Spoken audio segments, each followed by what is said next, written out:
That means Jen Shaw typed these words about me. Hey,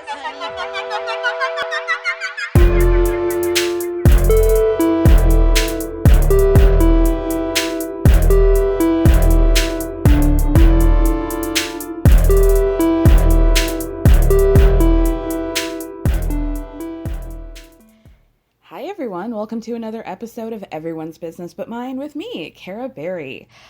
Wow, it's been a wild week, I feel like, from everything from true crime to celebrity news to just everything. It's just been a lot. So we got to talk about it. Let's start the episode by talking about our girl of the week. Of course, that goes to one Onika Tanya Mirage Petty, aka Nicki Minaj, aka Nicki the Boss, aka Barbiana. I don't know. I was like hoping every day that this happened that it would be the last day. So for y'all who don't know, let's talk about it. So the Met Gala happened last Monday, and the requirements for the celebrities to be there was that they had to be vaccinated. So this started up a bunch of conversations as to who was there, who wasn't there, more importantly, and it was the absence of said celebrity because of their lack of vaccination, right? Bella Hadid hopped on Instagram and was like, y'all hoes aren't going to play me. I got vaccinated in August, which personally to me sounds like she got vaccinated because she knew that she couldn't go to the Met Gala unless she was. And she was like, all right, well, I got a month. So let's make it work. But with that being said, you know, people were curious about Nicki Minaj. So somebody came out and said, like, you know, that's probably why she wasn't there. She hopped on Twitter and said that that was not the case, and then she gives us a lot of personal information that really wasn't hers to share. So, 5:44 p.m. Eastern Time on September 13th, Nicki Minaj decided to tweet, "My cousin in Trinidad won't get the vaccine because his friend got it and became impotent. His testicles became swollen. His friend was weeks away from getting married, and now the girl called off the wedding. So just pray on it and make sure you're comfortable with your decision, not bullied." Now, there are just several people who are like, "Ma'am, is it crack? Do you think that maybe he had an STD and that might be what's happening and not the vaccine? You know, maybe we shouldn't be talking about your cousin's friend's balls on the timeline." And the girth and the swelling and the bulbousness, you know, like, as a straight, do I need to, like, I'm not going to share my official opinion on balls. I mean, y'all can guess. Ambivalent. It's ambivalent. But the shenanigans continued. And here's the thing about one Nicki Minaj is, first of all, Barbs should be considered domestic terrorists. I'm just kidding. I'm just kidding. But they should be considered Twitter terrorists. I mean, you cannot speak about this woman at all in even the slightest negative fashion, and then you will get a bunch of 17 to 23-year-olds talking to you about your life. What do you know? Is this your business? Your breath stinks. You know, you have, you know, I don't know, whatever. But where am I going with this? Here's the thing, is that Nicki has a history of not being able to let go of things, much in the sense of, like, almost like a Pierce Morgan.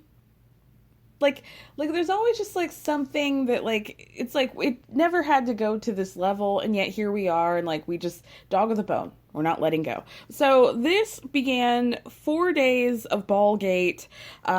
There were, you know, tweets people from the CDC, Nicki Minaj's fans doing protests outside of the CDC in Atlanta, talking about how she's telling the truth, and you know, all these conversations that were being had about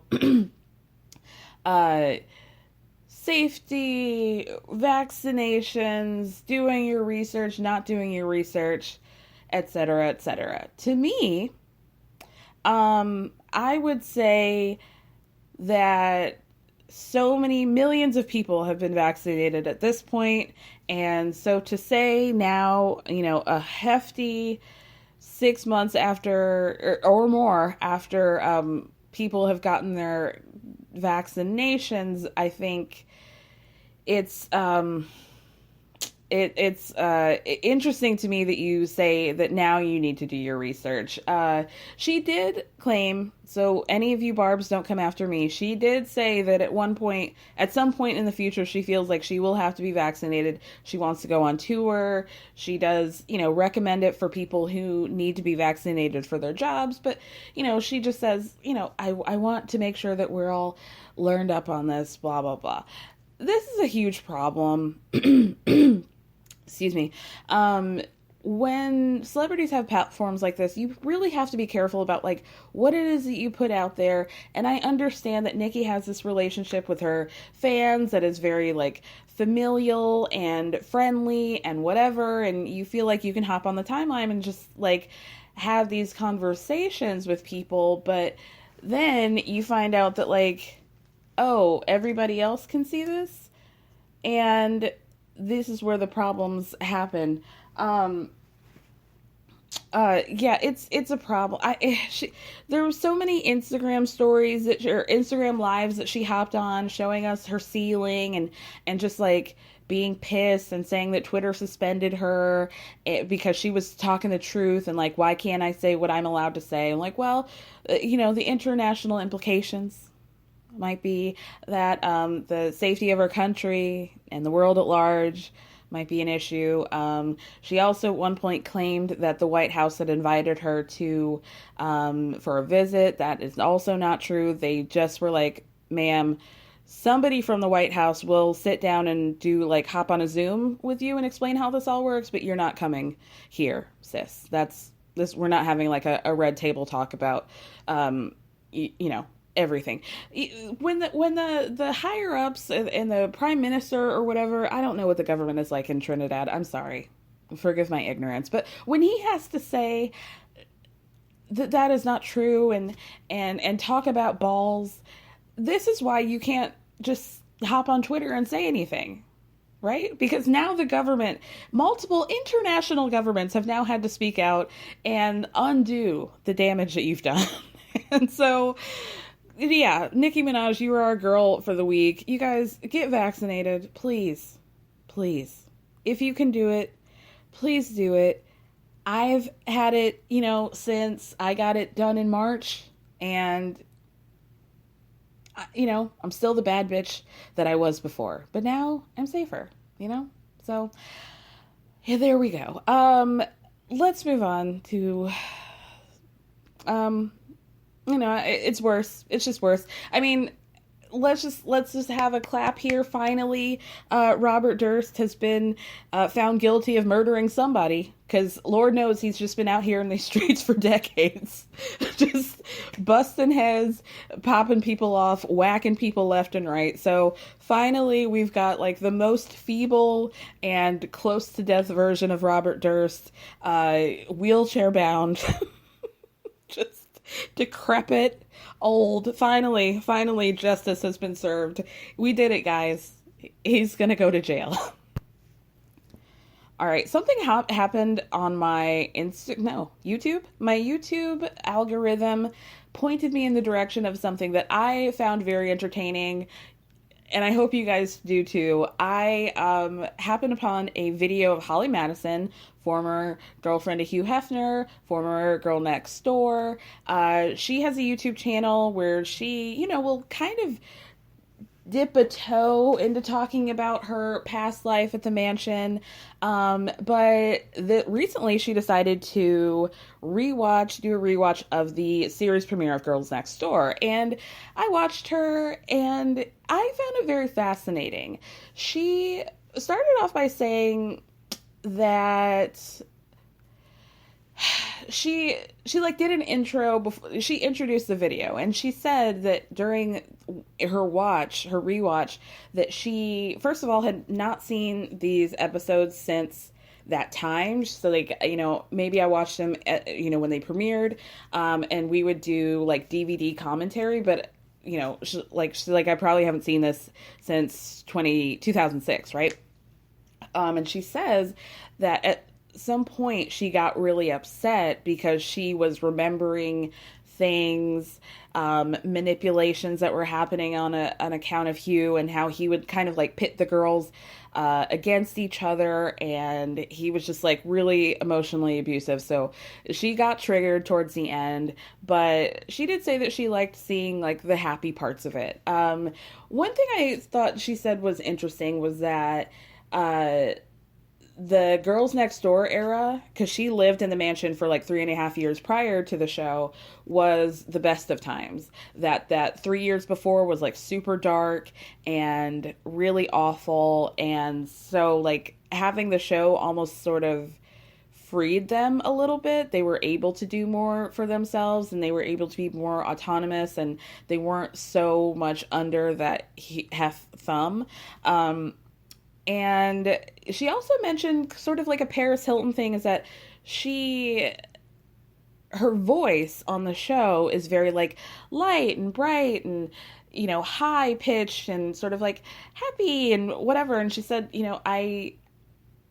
I created this character of Holly, of like the happy girlfriend, doting girlfriend, because I was too afraid to show my real self, and I thought people would judge that. And then, of course, she says, obviously people judge me anyway, and I really kind of came off kind of like a bitch a little bit, and that there were a lot of times where, like in the premiere episode, she talks about how, well, first of all, she said that one day Hugh came to her.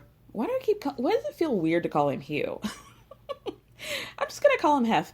One day Hef came to her and said that he had spoken to the producers, and okay, so initially the show was originally supposed to be about the staff, and then it kind of evolved into being about the girlfriends. And one day Hef came to her and said, I had a conversation with the executive producer, and we have your roles. So you, Kendra, and Bridget all have roles. Kendra's going to be the one who wants to have fun. Bridget's going to be the ambitious one who like wants a career, and you're going to be the one who cares about me. She was like, at the time it was fine. Like I didn't have a problem being the like number one girlfriend or the one who was like devoted to this relationship, but she says you can see in the series premiere that she's reading a book on real estate because she was trying to get into real estate and investing and stuff like that. But like that part never showed. So it's like they're off doing their own thing, Bridget and Kendra, but I'm looking like I don't have any ambition and like this is my whole world. And that wasn't the case at all. She also mentioned something that I thought was really insightful and interesting, was that the show was able to be this like fluff, nothing sort of happens kind of vibe because the audience could sense that there was like a greater tension bubbling under the surface with the relationships, with the dynamics, with Hef and with the girls, that people could sense that there was something bubbling under the surface. So it was interesting to just watch them be like light and bright and do these things that were like totally inconsequential and didn't matter. She also mentioned that she gets asked to do, documentaries and talking heads about the mansion all the time. She has turned down a bunch, but she did do one documentary that I guess will be coming out soon-ish. And she said that she did it because, I can't remember why she said she did it. Oh, I think because there were like women from like the older days in the Playboy Mansion. I guess she felt like it wasn't going to be so salacious. It was going to be more of like just talking about what life was like there. Um, and then she also mentioned that she is in talks with doing a 10-part series. I believe it's going to be like a fictional series about her memoir, Down the Rabbit Hole. So that seems really interesting. It seems like I think it might be beyond the talk stage. Like, I think they're actually like actively doing things. So that is really interesting. I think she might be doing more episodes in the future. So if you want, check it out. Like, I love like a real behind the scenes moment. You guys know that I'm watching, I have been watching now for like over a year now. Whitney Port from The Hills and The City does rewatches of The City. She's done the whole series of The City, and now they're like on the tail end of The Hills, and they're about to do Laguna Beach. So that's always fun. Like, I love the behind the scenes stuff. I love that like dark underbelly. I love to get a peek behind the curtain, if you will. And yeah, I just thought it was very interesting. So obviously, we all know at this point that after just a long, slow death rattle of cancellations, postponements, and rescheduling, Bravo decided to just finally call it and say, we're officially not going to be doing the Real Housewives of New York season 13 reunion. This has never happened before, unprecedented, the likes of which we'll never hopefully see again. I hate this. There are so many rumors and theories as to why this might be happening. The predominant ones being, well, one really being that it's due mostly to protect Ramona. And that is due to the fact that she is going to be doing the Housewives Ultimate Girls Trip. Peacock, she already filmed that. And the logic behind it is that they don't want to put Ramona in this position where they're raking her over the coals and then being like, okay, guys, here's our Peacock special featuring the woman that we all have raked through the coals. I hope that is not the case. I think Bravo personally, or Andy, needs to make a statement, because we all know that the first wave of rumors surrounding all the whole situation with them not filming the reunion initially were finger pointing and blaming towards Ebony. And I feel like this is something that needs to be rectified, because Ebony has had to go out on a limb on her own and refute those claims. And let's be real, like, it's a bad look at best to blame it all on the new Black housewife, because, for lack of a better term, she's been like, quote unquote, provocative this season. Like, bullshit. I just think it's wildly unfair to her that there are so many people out there that are still thinking that she may have had something to do with that, when we need to know the truth. Why do we not know the truth behind this? How has this been under such lock and key? We find out little bits of information about people, housewives, spoilers all the time. So why now is this all so shrouded in mystery? Why have we not gotten a definitive answer as to what happened, why it's happening, and how they're going to be moving forward? To just like, it just sounds so silly. Like, to be like acting like this is such a serious thing, but like in a way it kind of is. Like, I think it's really unfair to Ebony, like, love her or hate her or anywhere in between. I think it's really unfair to her to have this like burden of responsibility. And I also think if the rumor is true that this is all done to protect Ramona, then that really fucking sucks. Like, what was the point of all these, diversity hires? What was the point of all the inclusion? What was the point of firing all these people if now we're just going to be going back to our old ways? If now we're just like hanging this poor woman out to dry and not speaking up for her? Like, there's no point in even having this. Like, I'm frustrated, but it's like, I think on some level, most of us, like Black people and people of color, kind of knew that this was what's going to happen. Is that you hire these people to give the illusion of inclusivity, and then you see what happened is that they're basically thrown into this situation where they're having to educate, explain, have arguments with people and discord with all these white people in order to have some semblance of equality. And it's like, we don't have to be on this all my life I have to fight shit. Like, let's just have fun.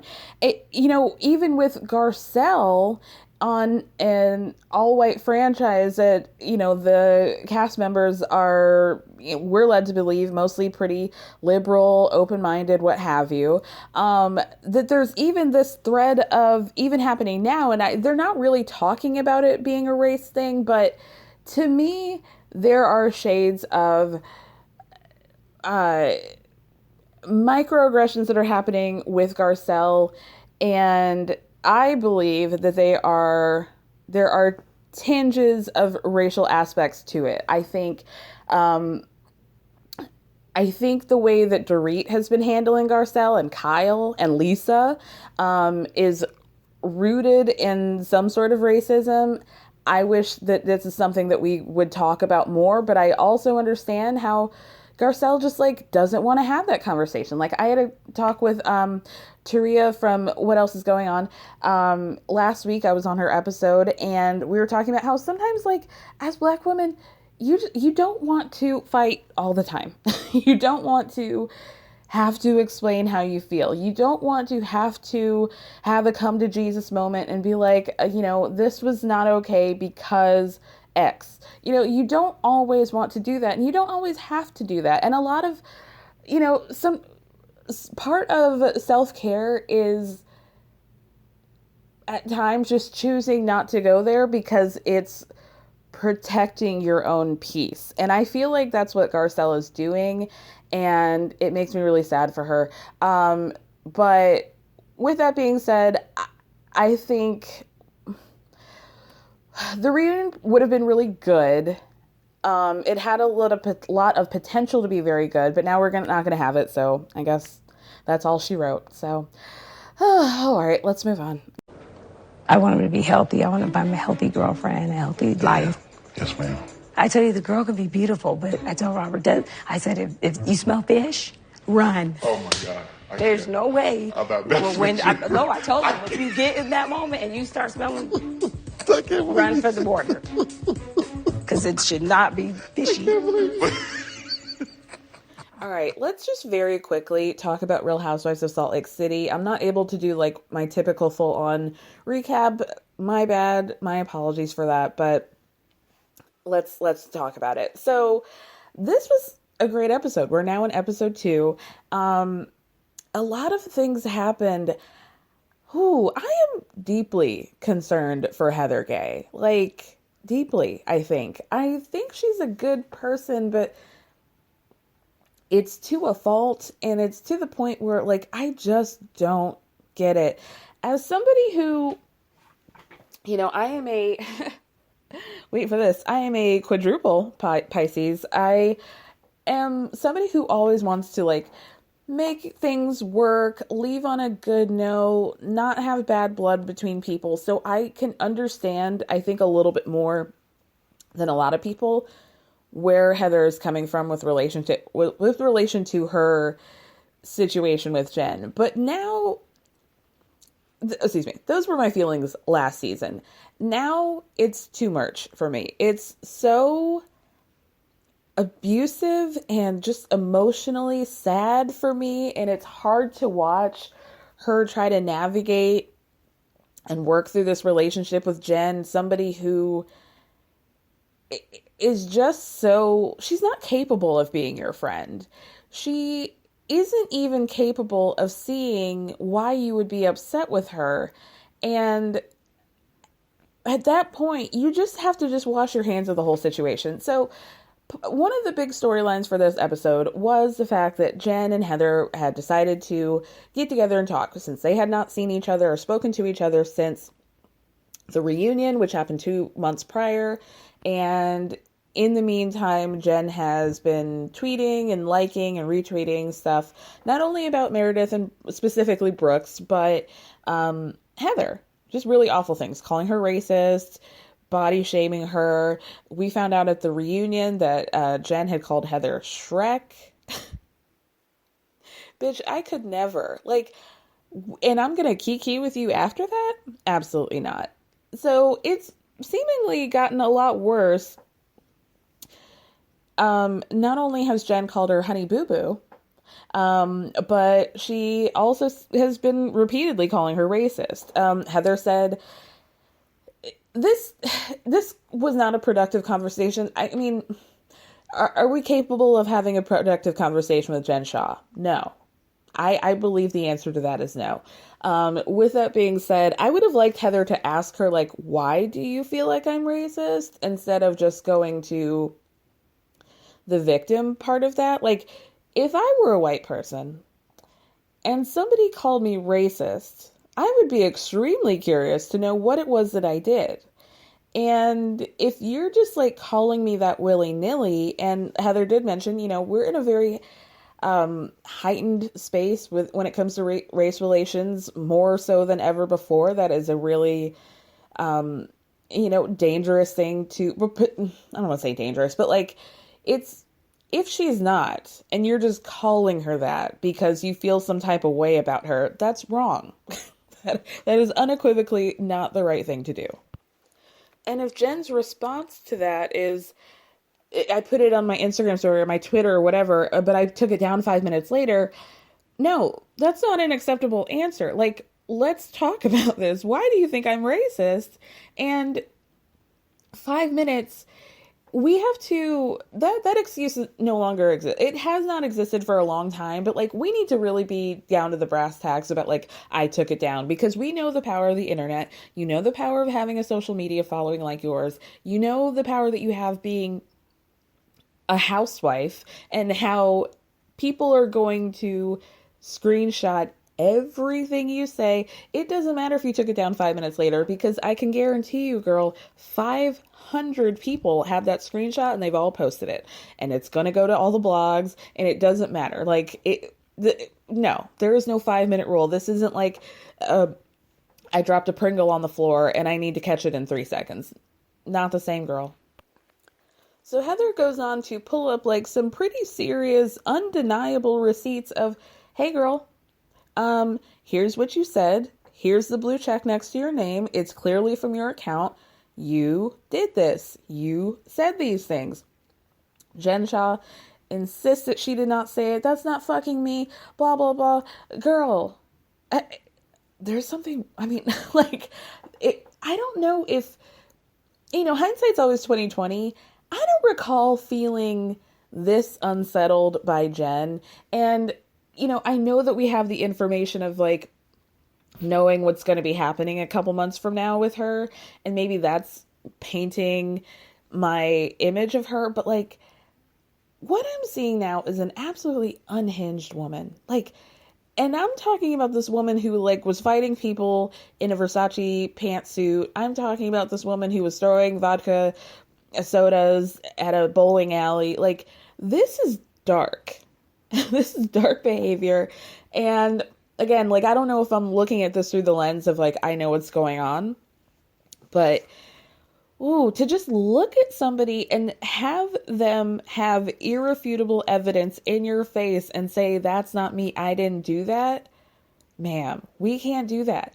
We learned this lesson on Real Housewives of Potomac with Monique and her Facebook groups that was bashing, who was it, Giselle or some cast member, that you can't blame it on the team. You can't say somebody else handles my social media, blah, blah, blah.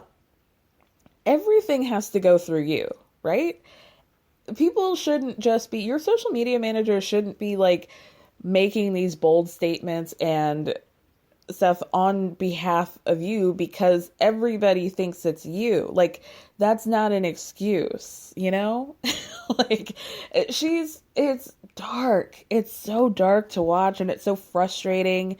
It's so frustrating I'm frustrated for myself. I'm frustrated for Heather. I'm frustrated that Heather wants to continue a relationship with this person even though she can't even admit to being awful. It's just so it's deep, y'all. It's deep. We get to see more of the new wife, Jenny, and her life, and how her husband really wants to have more children, and how in her culture, the more kids you have, like the more it's like a sign of wealth. But she's got her tubes tied and she doesn't want to do it. And I don't know why. Like, I don't know why I find this more interesting than Mia and her like hashtag girl boss problems, but I just found it more compelling. I really like her family. And I just think she's like a dynamic woman. I really, really like her. Another thing that I want to bring up, back to Jen, Stuart. I was shocked when we saw Stuart in 2 scenes this episode. I just like, ooh, I imagine that he signed a release prior to all of the situations that happened down the pipeline for him, but it was just so shocking. Like, can you go back and say, like, I am reneging on my consent form? Like, I would die. Like, I can, in some universe, understand, because clearly, sorry, but it's my belief that Jen is a deeply unwell person. And she needs the money, let's be honest. So I can understand why she would have signed on for season 2. Also, she's like a complete narcissist who has like no grip on reality. But Stuart, why are you on TV, sir? Why are you still here? Because I could never. No, you would never see me again. Our next compelling storyline was Meredith, again, talking about her issues with Jen and Jen's nasty, battled relationship with Brooks. So, you know, she has this conversation where she talks to Seth about it, and we're led to believe that she's never had this conversation with Seth. And given their relationship, I'm not sure if I believe that or not. Like, there definitely could be truth to that. But it seems like Meredith is pissed. And so I have to believe that they've had this conversation before, but Seth was doing a very decent job of pretending like he didn't know what the tweets were, what she was liking, what the tweets said. He seemed very muted, shocked, kind of surprised, but not really. It also kind of seemed like he didn't think it was that big of a deal. Did anybody else feel that way?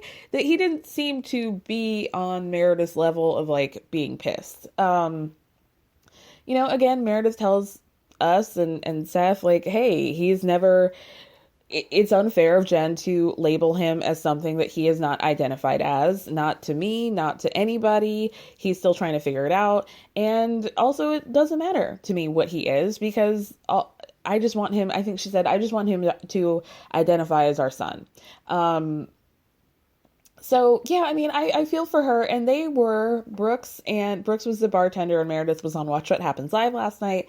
And I liked her. This was her first time in studio, and she looked pretty. Brooks looked boring. I guess he's back in school in NYU. You know, I don't really care for Brooks. Meredith tried to answer the question of like, what is fair in terms of Brooks is very active on the show. He's sitting down. He's doing interviews. He clearly wants to be on the show. So like, where is the line between like, you can't talk about the kids when he's an active participant, right? And I don't feel like she really answered the question. I think it was more just like, you know, when you're taking it to a homophobic level, that's like a different thing, which I completely agree with. I completely do.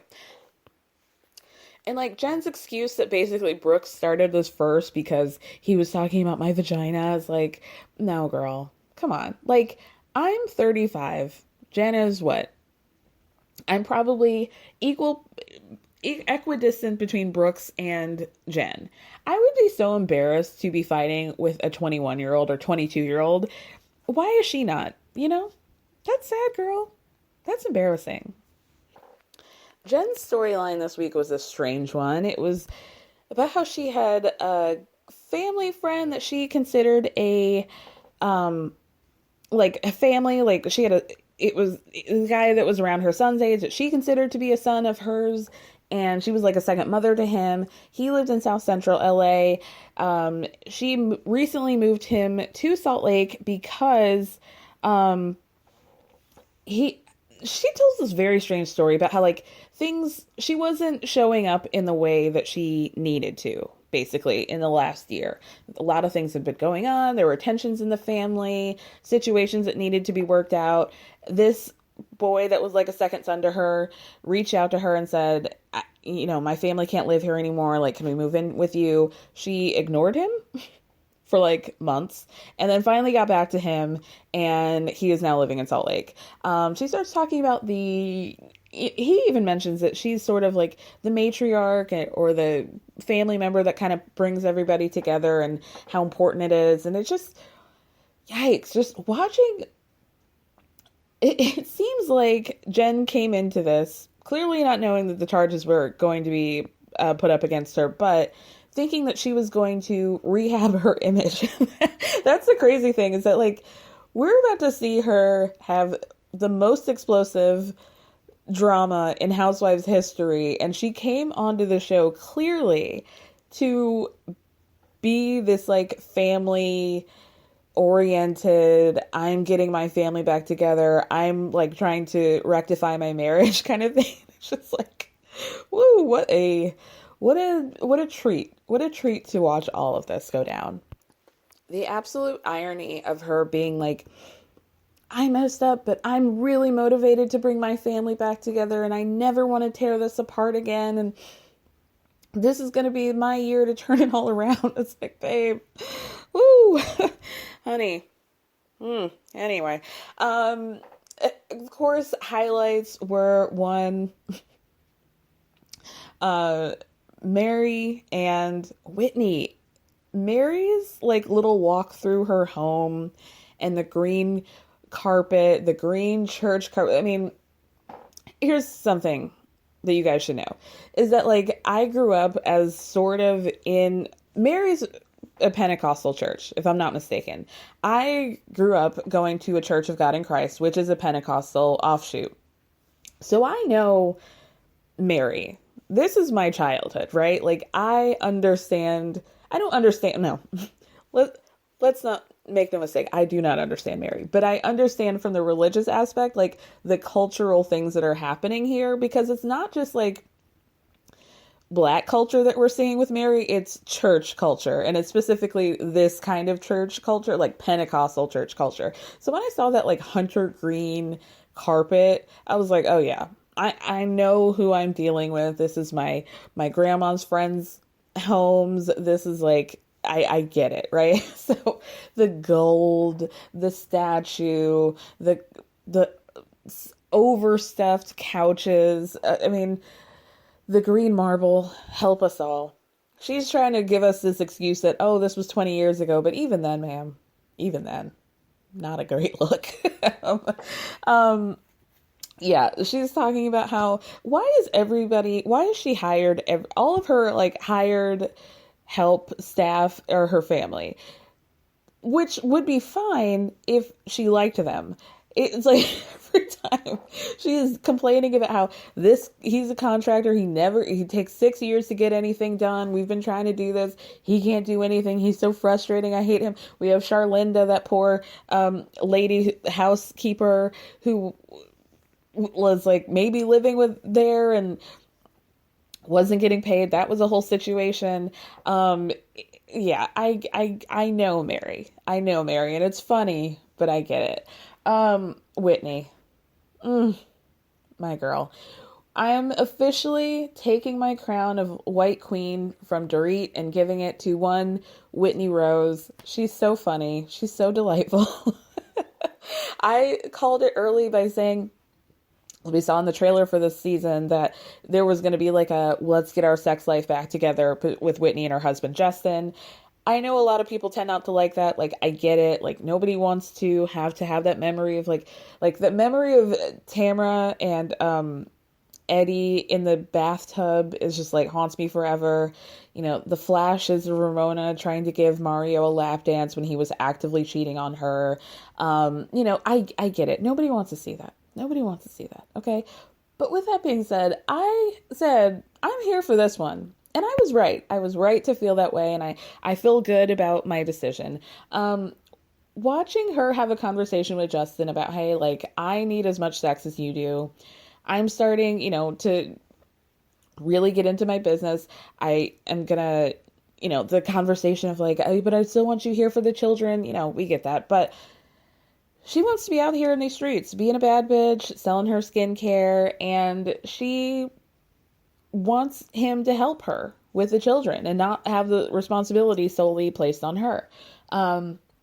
But then she has this conversation about how, you know, usually we have sex mostly every day, but now it's like 2 to 3 times a week, which is really bad for us. And not only is it infrequent, it's also this sort of like robotic utilitarian sex. And when the producer asks her, what is robotic sex? We got a good 45 seconds of her in several positions, looking bored, asking, are you finished, in doggy style, just like the half-hearted cowgirl and reverse cowgirl, you know, just like all the things that, you know, we've all been there. It's like just to get it over with. The fact that she went for, and then an example of like, what is good sex? And honestly, like, it was hot. It was a little bit hot. I love her. She's so funny. I mean, she's just like so herself, and with anybody else, I'd be like, girl, get yourself together with these pratfalls and stuff. But I just think it's so authentically her.